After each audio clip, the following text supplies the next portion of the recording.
तो बच्चों welcome to the modern NCERT solution. तो आज हम कक्षा 8 का जो रुचिरा है उसका पहला अध्याय पढ़ने वाले हैं जिसका नाम है सुभाषितानी।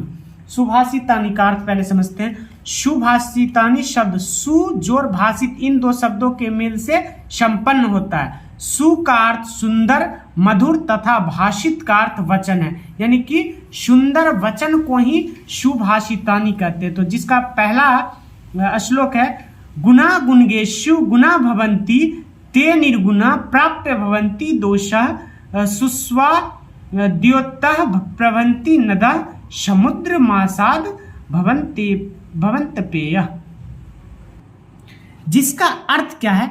गुण गुणियों में गुण ही बने रहते हैं, वे निर्गुणी के पास जाकर दोष बन जाते हैं। जिस प्रकार नदियों में स्वादिष्ट जल प्रवाहित होती रहती है वही जल समुद्र में मिलकर पीने योग्य नहीं रहता है। तो इसका अर्थ आपको अच्छी तरह से समझ आया होगा कि गुण गुणी व्यक्ति के पास ही रहता है। गुण यदि निर्गुण व्यक्ति के पास चला जाए तो वह दोष बन जाता है। जिस प्रकार नदी तो स्वादिष्ट है, नदी का पानी भी हम लोग पीते हैं, लेकिन समुद्र में मिल जाता है तो उसका पानी हम नहीं पी पाते हैं। चलिए नेक्स्ट, जिसका दूसरा श्लोक देखिए। साहित्य संगीत कला विहीना साक्षात पशु पुच्छ विषाहीन तृण ना खादंती जीवमाना तग्ध भागेध्यम परम पशुनम। यानी कि देखिए कहता है साहित्य संगीत और कला विहीन जो लोग हैं वो मानिए एक तरह से पशु हैं जो बिना भोजन तो खाते हैं। इन पे पशु को गर्व होना चाहिए। तो चलिए इसका अर्थ देखते हैं।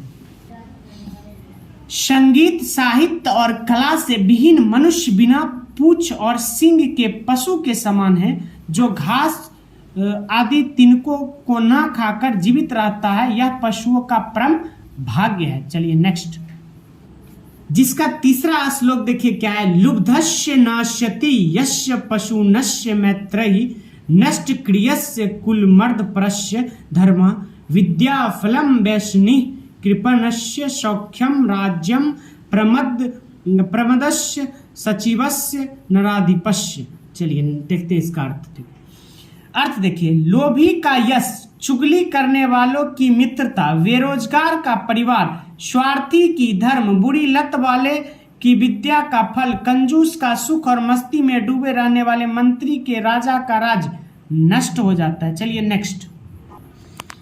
नेक्स्ट है पित्वा रश्वम तु कटुकम मधुरम समानम माधुर्यमेव जनयेनम धूम क्षमिकाशो संत स्थैव समसज्जनम दुर्जनम श्रुत्वा वचः मधुर शुक्तरसम सृजन्ति। चलिए इसका अर्थ देखते हैं। कहता है अर्थ, यह मधुमक्खी कड़वे रस को पीकर मीठे रस के समान मीठे शहद बना देती है, उसी प्रकार संत लोग सज्जन और दुर्जनों के वचनों को सुनकर मधुर वाणी रूपी रस का निर्माण करती है। चलिए नेक्स्ट देखते हैं। चलिए 5 नंबर देखते हैं।